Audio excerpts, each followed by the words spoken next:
Hello students, welcome to Ruhi Ma'am Maths classes. I hope you people are enjoying the lectures. Well, our today's lecture is ITF Property 4.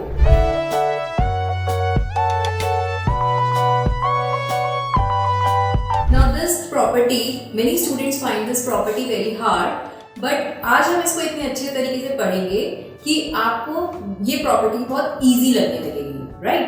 ठीक है, तो हम देखते हैं ये property क्या है। देखिए प्रॉपर्टी 4 जो है, तो प्रॉपर्टी 4 होती है y is equals to sine inverse of sine x। ठीक है, हमें ये लेकर आना है sine inverse of sine x। देखिए वैसे हम जानते हैं कि f inverse of fx is x, पर ये कब कब x बन के बाहर आएगा तो ये हमें सीखना है। अब देखो इसमें अगर मैं डोमेन की बात करूं तो x आप कोई भी रियल नंबर रख सकते हो। Okay, so domain is any real number. And if I talk about range, तो रेंज जो होती है तो ये बाहर वाले की देखनी चाहिए हमें, तो साइन इनवर्स है तो इसकी रेंज होती है -π/2 से π/2। ठीक है, तो इसकी रेंज हो गई हमारे पास -π/2 से π/2। अब अगर हम इसे x के बराबर चाहते हैं, यानी y और x अगर बराबर हो तो ये बराबर होगा जब x हमारा -π/2 से π/2 के बीच में होगा। ठीक है, तो इसमें देखो कैसे हम डिफाइन करते हैं, तो इसमें ये हम ऐसे डिफाइन करेंगे कि अगर मेरा x -π/2 से π/2 के बीच में है तो ये x बन के बाहर आएगा। तो आपको बाहर वाले की रेंज से याद रखना है कि जैसे इसकी रेंज -π/2 से π/2 है, तो -π/2 से π/2 के बीच में ये x बन के बाहर आएगा। पर हमने तो बोला है x हम कोई भी रियल नंबर रख सकते हैं, तो अगर हम आगे से हमारा x π/2 से 3π/2 के बीच में होता है तो ये क्या बन के बाहर आएगा। तो हम इसको ऐसा एडजस्ट करेंगे अंदर वाले को कि sin x ही रहे, पर जो हमारा आंसर है वो -π/2 से π/2 के बीच में आ जाए। ठीक है, तो इसको हम बोल देंगे π-x, because we know sin π - theta is sin theta, और लेकिन ऐसा करने से ये हमारी इस रेंज में आ जाएगा। ठीक है, अगर हमारा से -3π/2 से -π/2 के बीच में हुआ तो ऐसा करने पे हमें लिखना है -π+x। ठीक है, ऐसा करने से ये हमारी रेंज में आ जाएगा। तो ऐसे करके सो ऑन, बहुत सारे ऐसे हो सकते हैं, पर ये तीन मेन हैं। अगर आप इन्हें याद कर लेंगे तो आपका काफी काम हो जाएगा। ठीक है, अब हम इसके ग्राफ पे आते हैं। तो देखिए ग्राफ कैसे बनेगा इसका, तो हम x पे मार्क कर लेते हैं π/2 के इंटरवल्स पे। तो ये 0, π/2, π, 3π/2, 2π है ना, -π/2, -π, और y जो होगा हमारा वो -π/2 से π/2 के बीच में होगा। अब देखो कैसे फिगर में बनेगी, जब आपका x -π/2 से π/2 के बीच में है तो y x के बराबर है। ठीक है, तो -π/2 से π/2 के बीच में y = x लाइन खींच जाएगी, ये देखिए ऐसे। उसके बाद जब आपका x π/2 से 3π/2 के बीच में है तो π-x, देखो ये भी एक लाइन बनेगी, है ना। अब इस लाइन के लिए 2 पॉइंट सफिशिएंट है। एक बार तो π/2 पे देख लो, π/2 पे वैल्यू आ रही है π/2, और 3π/2 पे वैल्यू आ रही है -π/2, और पाई पे वैल्यू आ रही है 0। तो ये हमारे पास ऐसे लाइन आ जाएगी। फिर इस ब्रांच पे आ जाइए, जब आपका x -3π/2 से -π/2 के बीच में है, तो जब आपने -π/2 रखा तो ये -π/2 ही आ रहा है, और -3π/2 रखने पे ये π/2 आ जाएगा। और ठीक है, ये ऐसे, तो ये इस तरीके से आपको ऐसा v मिलना शुरू हो जाएगा। तो ये ग्राफ इस तरीके से हमारा बनेगा, है ना, इस तरीके से। तो क्या ये फंक्शन पीरियोडिक है, क्या ये अपने आप को रिपीट कर रहा है? तो यस, डेफिनेटली अपने आप को रिपीट कर रहा है। कितने इंटरवल्स के बाद? तो देखिए ये v हमें मिला, उसके बाद ये शुरू हो गया, तो इस पॉइंट में और इस पॉइंट में कितना अंतर है? तो देखिए π/2 डिस्टेंस तो ये, और 3π/2 डिस्टेंस ये, यानी टोटल डिस्टेंस हो गया 2π का। तो ये फंक्शन पीरियोडिक है विद पीरियड 2π। ठीक है, और ऑड और इवन देखें तो बिल्कुल ये देखें, ये ओरिजिन के बहुत सिमेट्रिक है। ठीक है, तो this function is odd, clearly odd. आप इसको इससे भी चेक कर सकते हैं, x को यहाँ -x से रिप्लेस करके देख सकते हैं, तो ये माइनस बन के ही बाहर आएगा। ठीक है, अब इसे कैलकुलेट कैसे करते हैं, है ना, इसको यूज कैसे करते हैं। जैसे सपोज करो किसी ने आपसे पूछा साइन इनवर्स ऑफ साइन 3π/4, जैसे आपसे किसी ने ये पूछा, तो अब हम इसको क्या करेंगे, अब इसको ऐसा एडजस्ट करना है आपको कि अब ये देखो पहले चेक करो क्या ये -π/2 से π/2 के बीच में है, तो ये -π/2 से π/2 के बीच में नहीं है। अब हम इसको ऐसा एडजस्ट करेंगे कि हमारा आंसर, अब जो वैल्यू ये sin 3π/4 पे ले रहा है वैल्यू तो वही रहे, पर आंसर -π/2 से π/2 के बीच में आ जाए, तो हम इसको लिख सकते हैं π - θ।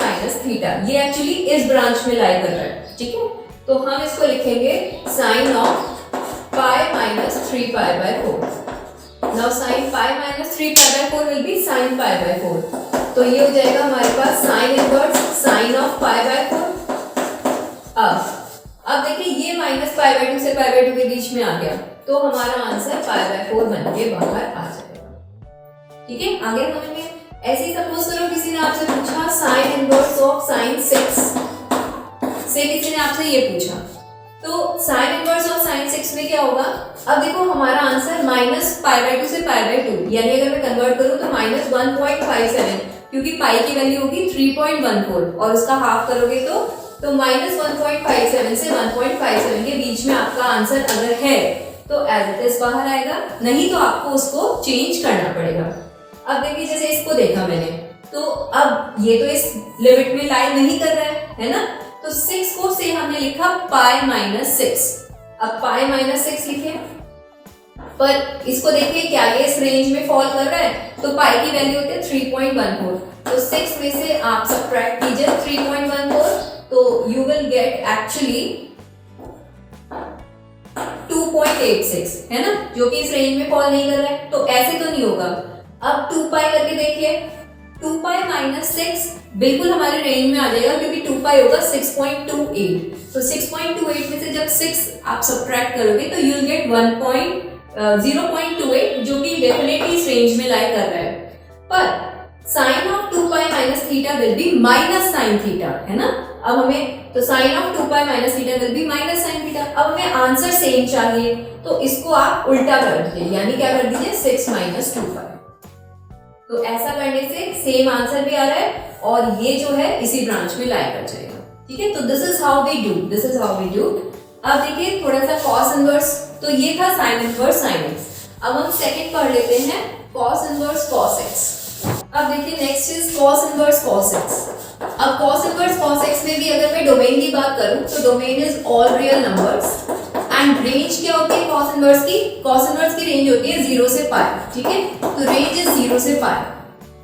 अब तो इसका मतलब मैं इसे कैसे डिफाइन करूंगी, तो जब आपका x 0 से π के बीच में होगा तो ये एज इट इज यानी x बन के बाहर आ जाएगा। उसके अलावा जब आप इसे π से 2π के बीच में लोगे तो ये 2π - x, because cos of 2π - x will be cos x only. और जब ये -π से 0 के बीच में होगा तो ये माइनस ऑफ x बन के बाहर आ जाएगा, है ना। तो ऐसा करने से वैल्यू भी सेम रहेगी और हमारा जो आंसर है वो इस रेंज में आ जाएगा। अब इसका ग्राफ देखिए कैसे बनेगा, π/2 π 3π/2 2π -π/2 -π और रेंज है 0 से π। ठीक है, ये अब देखिए 0 से π जब आपका x है तो y भी 0 से π होगा, है ना। तो यहाँ पे y = x लाइन खींच जाएगी, this will be your line, okay, this will be your line. उसके बाद जब π से 2π है तो हमें ये लाइन ड्रॉ करनी है। तो देखो वैल्यू देखो, π पे वैल्यू π है और 2π पे वैल्यू 0 है, so this will be the graph. उसके बाद जब -π से 0 में -x, तो -π पे वैल्यू विल बी π, 0 पे 0, ये। तो आप देखोगे तो ये इस तरीके से v मिलेगा आपको, ठीक है, इसमें भी v मिल रहा है पर इस तरीके से v मिल रहा है। अब ये v अपने आप को कितने इंटरवल के बाद रिपीट कर रहे हैं, देखो ये इंटरवल कितना हो गया 2π, तो ये भी एक पीरियोडिक फंक्शन है और इसका पीरियड कितना होगा 2π, ठीक है, इसका पीरियड कितना होगा 2π। और इसमें अगर मैं ऑड और इवन में कमेंट करना चाहूँ तो ये फंक्शन कैसा है, ऑड की even, so this is a even function, क्योंकि ये सिमेट्रिक है अबाउट y एक्सिस, ठीक है, तो ये इवन फंक्शन होगा। अब इसको कैसे कैलकुलेट करेंगे, जैसे सपोज करिए किसी ने आपसे कहा cos इनवर्स ऑफ से -π/4 5π/4, ठीक है। सबसे पहले हम माइनस डील करेंगे ना, cos of minus theta is cos theta only, तो ये हो जाएगा हमारे पास cos इनवर्स ऑफ cos 5π/4, ठीक है। सबसे पहले माइनस डील करना चाहिए। उसके बाद आप देखो क्या ये आपका आंसर 0 से पाई के बीच में है, तो नहीं है, ये एक्चुअली पाई से ज्यादा है, तो फिर उसके लिए आप इसको एडजस्ट कर सकते हैं। तो ये आ जाएगा आपके पास, इसे इसको ऐसे यहाँ पे ऐसे भी लिख सकते हैं 2π, या तो ऐसे लिख लीजिए 2π minus it will be 2π minus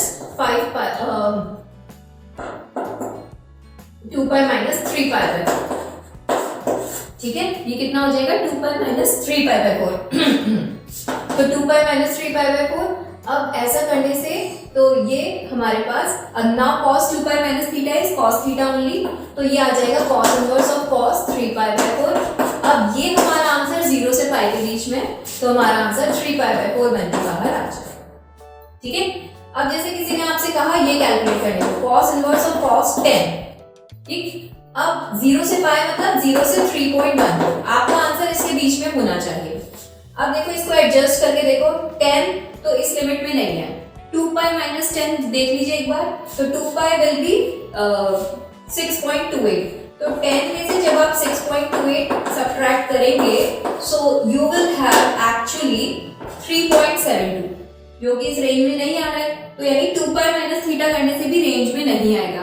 तो अब आप आगे जाके देखें तो 3π माइनस थीटा हम नहीं करेंगे, क्योंकि cos 3π माइनस थीटा करने से वो नेगेटिव हो जाएगा, है ना, क्योंकि 3π विल बी हियर और 3π माइनस थीटा करने से नेगेटिव, और थीटा माइनस 3π भी नेगेटिव ही आएगा। तो cos और sec में हम हमेशा इवन मल्टीपल्स ऑफ पाई ही लेंगे, तो 2π ना देखकर 4π देखिए ना, 4π विल बी 12 पॉइंट समथिंग, तो उसमें से जब आप 10 सब्ट्रैक्ट करोगे तो वो इस रेंज में आ जाएगा, इस वाली रेंज में, है ना, तो इसका आंसर आएगा 4π माइनस 10, ठीक। तो this is how we do. Okay, अब देखिए नेक्स्ट है हमारे पास tan inverse of tan x, ठीक है। tan inverse of tan x में अगर मैं डोमेन की बात करूं तो x is all real except odd multiples of π/2, ठीक है। π/2 के ऑड मल्टीपल्स छोड़ के सब कुछ, और रेंज क्या आती है इसकी -π/2 से π/2 ओपन इंटरवल, तो रेंज है -π/2 से π/2 ओपन इंटरवल, ये आपकी रेंज होगी। अब ये डोमेन रेंज है ना, अब इसको देखो कैसे डिफाइन करेंगे, यानी हमारा जो y है वो x बन के तब बाहर आ जाएगा जब मेरा x -π/2 से π/2 के बीच में होगा, है ना, जब हमारा x -π/2 से π/2 के बीच में होगा। जब आपका x π/2 से 3π/2 के बीच में होगा, तो अब आप पाई माइनस x नहीं कर सकते, क्योंकि tan pi minus x will B minus tan x, तो उल्टा कर दीजिए, x माइनस पाई कर दीजिए, फिर -3π/2 से -π/2 के बीच में, तो ये हो जाएगा पाई प्लस x। आप ध्यान से देखें तो ये साइन जैसा ही है, बस उल्टा साइन का नेगेटिव हो गया, साइन में था यहाँ पाई माइनस एक्स, तो यहाँ x माइनस पाई, और यहाँ पे था minus of pi plus x, तो उसका नेगेटिव यानी पॉजिटिव, वहां नेगेटिव था तो यहाँ पॉजिटिव, मतलब साइन जैसा ही है, बस साइन उसका साइन चेंज हो जाएगा, ठीक है। अब देखिए तो सो ऑन, ठीक है। अब इसका ग्राफ देखिए कैसे बनेगा, 0 π/2 पाई 3π/2 2π -π/2 माइनस पाई, है ना, और हमारी रेंज होगी -π/2 से π/2 के बीच में। अब देखो जब आपका x -π/2 से π/2 के बीच में होगा तो आपका y कैसा है, -π/2 से π/2 के बीच में, तो ये एक लाइन खींच जाएगी हमारे पास, this will be a line. अब आगे देखो π/2 से 3π/2 के बीच में एक्चुअली हमें ये ग्राफ बनाना है, ठीक है, तो ये एक लाइन बनेगी। अब π/2 पे क्या वैल्यू आ रही है, -π/2, यानी ये पॉइंट, और 3π/2 पे पाई पे आंसर 0 और 3π/2 पे वैल्यू कितनी ले रहा है, π/2, तो ये एक लाइन आ जाएगी, ठीक है, ये एक line.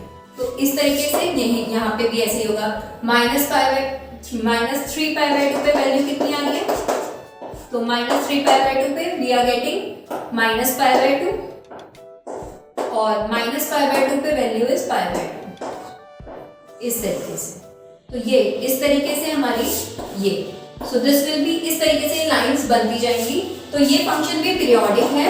And what about the period, तो ये अपने आप को से रिपीट कर रहा है। Now distance between them is pi, तो द पीरियड इज पाई, और ये ऑड है या इवन है, so this function is clearly odd. अब इसको कैसे कैलकुलेट करना है, तो कैलकुलेट देखिए ऐसे होएगा, ये से आपको कैलकुलेट करना है tan inverse of tan 11 pi by 4, जैसे से आपको ये कैलकुलेट करना है ना। तो अब इसको पहले आप थोड़ा सा एडजस्ट सिंप्लीफाई कर लेते हैं हम, तो इसको हम लिख सकते हैं 3 पाई माइनस पाई बाय 4, ठीक है।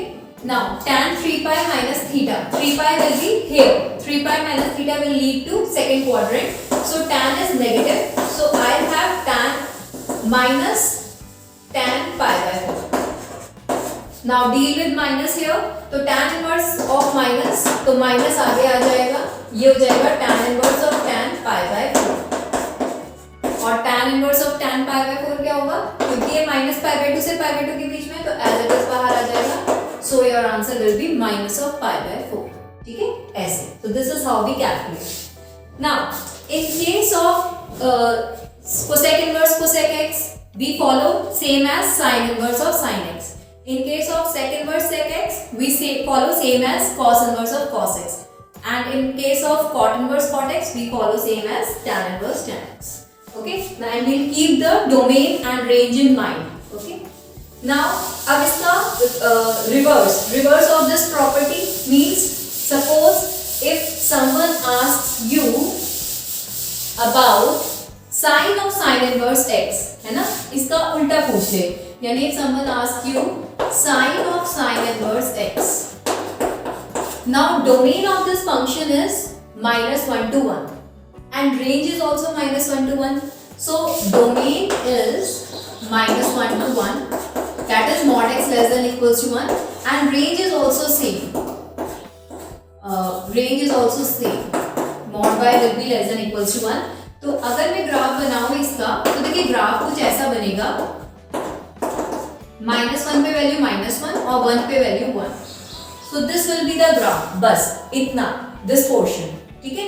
तो ये जो ग्राफ हो गया हमारे पास, ये इसका ग्राफ हो गया। क्लियरली ये फंक्शन अपीरियोडिक है और ऑड तो है ना, क्लियरली ये अपीरियोडिक है और ऑड तो है। अब अगर हम बात करें cos inverse of cos x की, तो सेम इसके साथ भी हो रहा है, sorry cos of cos inverse x, है ना।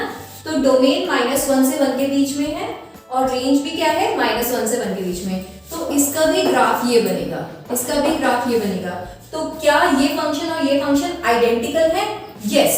तो sine of sine inverse x and cos of cos inverse x are identical functions, ठीक है। Now similarly for tan and cot, इसी तरीके से हम बात करेंगे से tan of tan inverse x, तो इसका डोमेन है ऑल रियल नंबर्स और रेंज भी ऑल रियल नंबर्स है, तो ये बराबर होगा actually cot of cot inverse x के। इसमें भी यही है, domain all real numbers, range all real numbers, तो इसका ग्राफ बन जाएगा y equals to x line, ठीक है, y equals to x line। Similarly sec of sec inverse x and cosec of cosec inverse x, they are also identical, और इनमें domain क्या होता है, mod x greater than equals to 1, आपका x कैसा होगा, greater than equals to 1, तो से यहाँ पे -1 है, यहाँ पे 1 है, ये 1 है, ये -1 है, तो 1 पे वैल्यू 1 और -1 पे वैल्यू -1, ऐसे। So this will be your graph, okay, this will be your graph. So हमने बहुत अच्छे से प्रॉपर्टी 4 पढ़ा है। I hope this property is now very clear to you, ठीक है। आप लेक्चर को अच्छे से देख सकते हैं। If you have any doubts you can put in the comment box and also you can download the app from Play Store, Ruhi ma'am maths classes, there you will find live classes or you can find the lecture notes also, and you can also like my Facebook page by the name Ruhi Ma'am Maths Classes, and if you have any doubt you can put a message on that. Okay.